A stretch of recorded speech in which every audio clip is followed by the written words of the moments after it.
오늘은 부활의 달 4월 네 번째 주일이자 부활 후 첫 번째 주일입니다. 오늘 거룩한 마음으로 예배드리는 모든 성도님들에게 주님의 은총과 축복이 함께 하시기를 기원드립니다. 거리 두기는 해제되었지만 마스크 착용은 유지되니 방역 수칙을 잘 지키며 자신과 공동체의 건강을 잘 지켜 나가시기 바랍니다.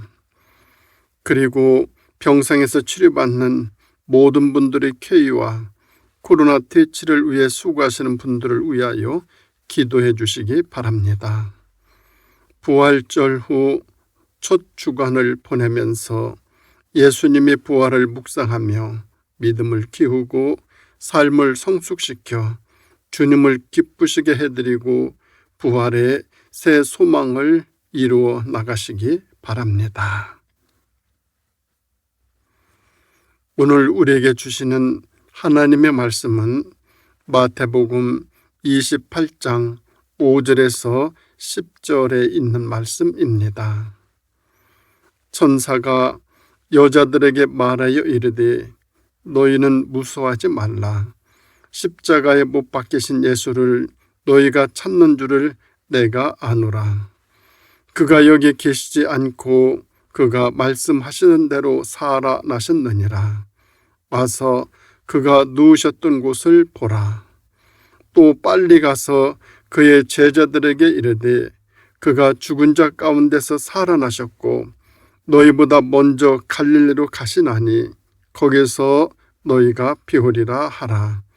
보라, 내가 너에게 일렀느니라 하거늘 그 여자들이 무서움과 큰 기쁨으로 빨리 무덤을 떠나 제자들에게 알리려고 다름질할세 예수께서 그들을 만나 이르시되 평안하냐 하시거늘 여자들이 나아가 그 발을 붙잡고 경배하니 이에 예수께서 이르시되 무서워하지 말라.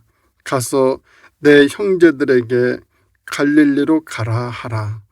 거기서 나를 보리라 하시니라. 아멘. 오늘의 말씀의 제목은 거기서 나를 보리라입니다.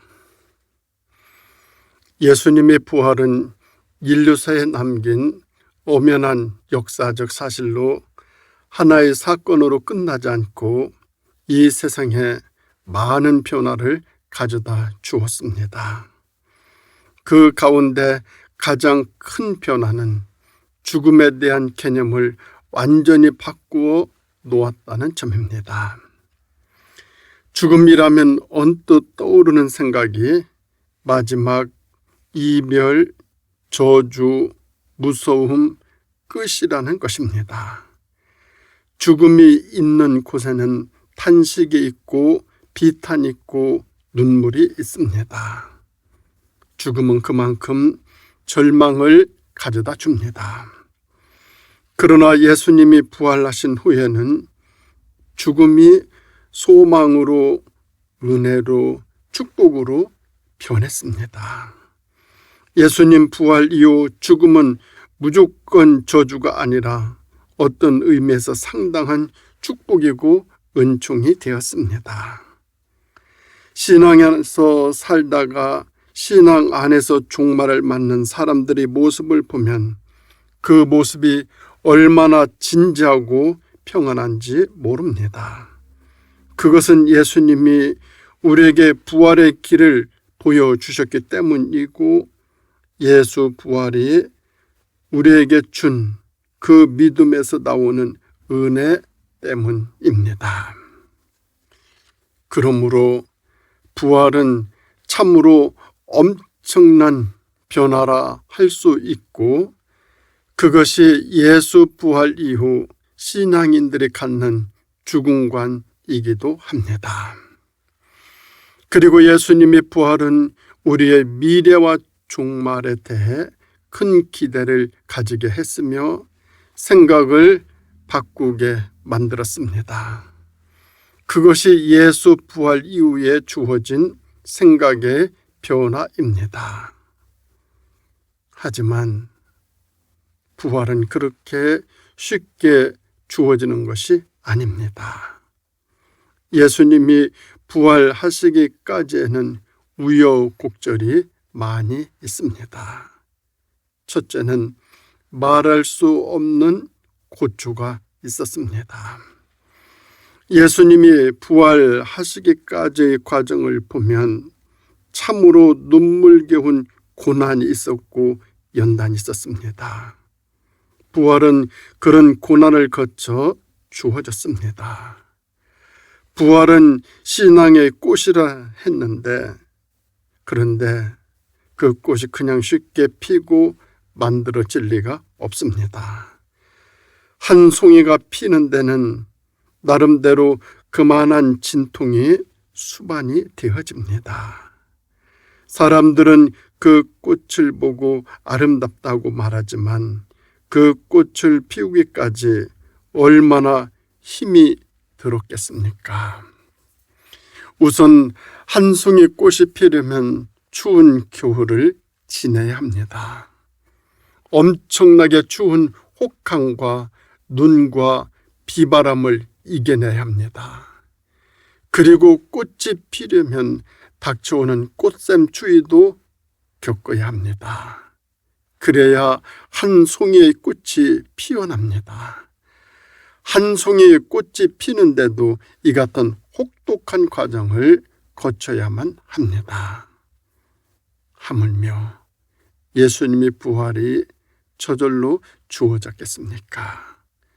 부활이 있기까지의 과정을 보면 참으로 모진 고난의 과정이 있었습니다. 대제사장들이 음모와 저주와 모략을 다 겪어내야만 했습니다. 제자들의 부인과 배반과 저주도 있었습니다. 제자들이 도망간 후에는 혼자 외로이 그 고초를 다 겪으셔야만 했습니다. 누구 하나 예수님을 깊이 이해해 주는 사람이 전혀 없었습니다. 마가복음 14장을 보면 예수님이 체포되실 때 뒤를 따르던 어떤 무명의 제자 이야기가 나옵니다. 이 사람이 혼이불을 뒤집어 쓰고 뒤를 따르다가 사람들이 붙잡으니까 두르고 있던 혼이불을 벗어던지고 알몸으로 도망했다는 이야기입니다. 예수님이 그 모습을 보시면서 무슨 생각을 하셨을까요? 참으로 허탈하셨을 것입니다. 어이가 없으셨을 겁니다. 저 사람도 내 제자인가 하고 참으로 허망하셨을 것입니다. 예수님은 그런 과정을 거치시고 나서야 부활을 얻으셨습니다. 부활은 결코 쉽게 주어지는 것이 아닙니다. 겪을 고초를 다 거치시고 부활하셨습니다. 그런가 하면 두 번째로 예수님이 부활하시기까지에는 죽음의 과정도 거치셨습니다. 부활은 고초뿐만 아니라 죽음도 거치셨습니다. 부활은 반드시 죽음을 전제로 합니다. 고난 없는 영광은 있을 수 없는, 수고 없는 기쁨도 있을 수 없습니다. 물론 죽음 없는 부활도 있을 수가 없습니다. 죽음을 전제해야 새 생명이 주어지는 경우들이 참으로 많이 있습니다. 우선 식물이 열매를 맺는 것이 그 경우입니다. 가을이 되면 모든 식물들이 열매를 맺는데 그 열매들은 모두 씨가 땅에 떨어져 죽고 썩어서 맺힙니다. 썩음이나 죽음이 없으면 열매를 맺을 수가 없습니다. 새 생명도 그냥 태어나지 않습니다. 새 생명이 태어날 때는 둘 다 절반의 죽음을 당하고 나서야 비로소 새 생명이 태어납니다. 태아는 모태에서 10달 동안 평안히 자랍니다. 그리고 10달 후에는 나와야만 합니다. 태아가 여기가 좋사오니 하고 머물러 있으면 산모와 함께 둘 다 죽습니다. 나올 때는 죽을 고비를 거쳐야 합니다. 그래서 이 고통을 해산의 고통이라고 합니다. 그리고 나오자마자 사정없이 가위로 탯줄을 잘라버립니다. 이것은 관계의 청산입니다. 그리고 나서야 한 생명이 세상에 탄생하게 되는 것입니다. 하나의 생명이 태어나는 데는 이 같은 죽음과도 같은 아픔의 과정, 이 과정이 있어야 합니다. 그러니 예수님의 부활이 그냥 주어졌겠습니까? 죽는 일이 없으면 부활도 있을 수 없습니다. 예수님은 죽되 철저하게 죽었습니다. 죽음도 십자가에서 철두철미하게 죽으셨습니다. 예수님은 제자들에게 십자가의 삶을 강조하시면서 나를 따르려면 자기 십자가를 지고 따르라고 하셨습니다. 예수님이 이 말씀을 갈릴리에서 하신 이유는 갈릴리 사람들이 십자가가 무엇인지 너무나 잘 아는 사람들이기 때문에 그렇습니다.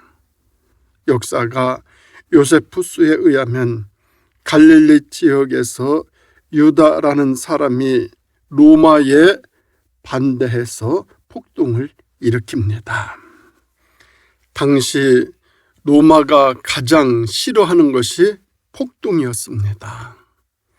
로마는 마리우스라는 장군을 보내서 폭동을 진압하고 갈릴리 지방 사람 2천여 명을 길가에 있는 길가에 십자가를 세워놓고 무자비하게 그들을 처형했습니다. 그리고 오가는 사람들에게 그 광경을 보게 하였습니다. 그러게 당시 사람들은 십자가를 생각만 해도 치를 떨었을 것입니다. 신앙인의 길은 십자가를 지는 생활입니다. 신앙인에게는 죽는 용기도 있어야 합니다. 신앙은 용기의 삶입니다. 매사가 용기입니다. 용기가 없으면 부활도 없고 결실도 없습니다. 그리스도인은 언제나 만약의 경우 십자가를 질 각오를 하며 살아야 합니다. 또한 십자가에서 죽을 각오도 해야 합니다. 그래야만 그 삶이 부활의 삶이 됩니다. 부활의 삶은 그런 과정에 의해서 주어집니다. 그리고 가장 강력한 힘을 발휘하는 것이 부활의 힘입니다. 그런가 하면 세 번째로 예수님의 부활은 새 소망으로 이어졌습니다. 모든 곡식은 땅에 떨어지면 싹을 내고 열매를 맺습니다. 농부가 씨앗을 땅에 뿌리는 것은 말하자면 땅에 씨를 버리는 것과 같습니다. 봄에 먹을 것도 없는데 한 가마니씩 곡식을 땅에 버립니다. 농사를 모르는 사람은 그것이 버리는 것으로 보이겠지만 농부는 주저하지 않고 갖다 버립니다. 그것은 가을의 100배의 결실, 새 소망을 믿기 때문입니다. 이것이 예수님의 부활이 보여준 이치입니다. 예수님이 고난받고 순순히 이끌려 십자가를 지고 죽어갈 때 사람들은 그분의 죽음을 이해하지 못했습니다. 탁월한 능력을 사용하지도 못하고 무능하게 죽어가는 예수님의 모습을 누구도 이해하지 못했습니다. 바다의 파도를 보고 뱃모래에 서서 호령하시던 당당하시던 그 모습은 어디 가고 유약하고 무능해 보이는 모습으로 양같이 끌려다니며 수모당하고 십자가에서 무력하게 죽어가는 모습을 본 사람들은 하나같이 이해할 수가 없었을 것입니다. 특히 제자들은 나는 물고기 잡으러 가노라 하고 예루살렘이 아닌 갈릴리 바다로 가 밤새워 고기를 잡으려 했으나 아무것도 잡지 못했습니다. 밤새워 수고했으나 아무것도 없습니다. 많이 지치고 시리에 가득 찬 새벽을 맞이했습니다. 많이 피곤하고 졸음도 오고 배도 몹시 고픕니다. 앞으로 무엇을 어떻게 해야 할지 아득했습니다. 걱정과 불안이 몰려옵니다. 그런데 그것은 잠시뿐 날이 새어갈 때에 그곳에 부활하신 예수님께서 찾아오셨습니다. 아무것도 없이 지쳐있는 제자들에게 배 오른편에 그물을 던지라고 하십니다. 그랬더니 그물을 들 수 없을 정도로 물고기가 가득했습니다. 지금까지는 절망감에 사로잡혀 있었으나 이제는 새 소망으로 가득 채워졌습니다. 불안과 염려는 물러갔습니다. 그리고 새 사명도 주어졌습니다. 그제서야 제자들은 예수님께서 부활하시기 위해서 죽으셨다는 것을 비로소 알게 되었습니다. 예수님이 부활로 이 세상에는 소망이 주어졌습니다. 뿐만 아니라 기쁨도 주어졌습니다. 본문 8절을 보면 그 여자들이 예수님의 부활 소식을 듣고 큰 기쁨으로 빨리 달려갔다고 했습니다. 누가복음 24장 40에서 41절 말씀을 보면 이 말씀을 하시고 손과 발을 보이시나 저희가 너무 기쁨으로 오히려 믿지 못했다 말씀하고 있습니다. 부활의 복음이 전파되면서 온 세계가 변화되었습니다. 예루살렘은 오랫동안 율법으로 찌든 도시였습니다. 위선과 모략과 형식으로 가득 찼던 도시였습니다. 그런데 예수님이 부활로 갑자기 부활의 도시가 되었습니다. 갑자기 신선함과 능력의 도시로 탈바꿈했습니다. 마침내 성 예루살렘 성이 되었고 모든 신앙인들의 신앙의 고향이 예루살렘이 되었습니다. 바라기는 이 부활의 소망과 기쁨이 전쟁을 치르고 있는 우크라 땅에도 함께 하시기를 기원드립니다. 우리들의 동포들이 사는 이북 땅에도 함께 하시기를 소원합니다. 질병으로 투병 중인 모든 이들에게도 함께 하시기를 기도드립니다. 시리와 좌절로 힘들어하는 이들에게도 함께 하시기를 소망합니다. 그러면 부활로 모든 것이 끝난 것입니까? 아닙니다. 예수님은 다시 승천해 천국에 가심으로 오늘 우리에게 마침내 천국까지 보여주셨습니다. 예수님은 우리가 가야 할 길을 먼저 가셔서 자사에게 친히 제시해 주셨습니다. 예수님은 우리가 가야 할 길을 먼저 개척하셨는데 그곳이 바로 천국입니다. 우리 그리스도인들은 천국에서 주님을 만나는 사람들입니다. 부활과 천국은 신앙의 궁극입니다. 천국은 우리 모두의 삶의 터전입니다. 그래서 우리가 살아가는 삶의 자리를 천국으로 만들어야 합니다. 그리할 때 우리의 삶은 부활되고 새 소망으로 가득 채워집니다. 예수님은 우리에게 이 길을 보여주기 위해 그 어려운 길을 가셨습니다. 이보다 더 확실한 은혜가 또 어디 있겠습니까? 이것이 바로 주님이 부활하심으로써 우리에게 주신 은혜와 축복입니다. 이 부활의 은혜와 축복이 살아가는 우리 모두의 삶의 자리인 거기에 함께 하시기를 주님의 이름으로 축원드립니다. 기도드리겠습니다.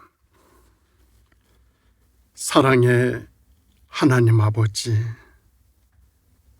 저희들에게 부활의 소망을 허락하여 주셔서 살아가는 우리 모두의 삶의 터전과 그 자리자리가 아름답고 복된 천국이 되어서 부활의 소망을 날마다 이뤄가는 복된 삶 꼭 살아갈 수 있도록 인도하여 주시옵소서. 새 봄에 새 생명들이 힘있게 부활하듯이 이 새 봄에 새 소망으로 우리 모두의 삶의 터전이 새로운 부활로 하나님께 영광 돌리게 인도하여 주시기를 예수님의 이름으로 간절히 기도드립니다. 아멘.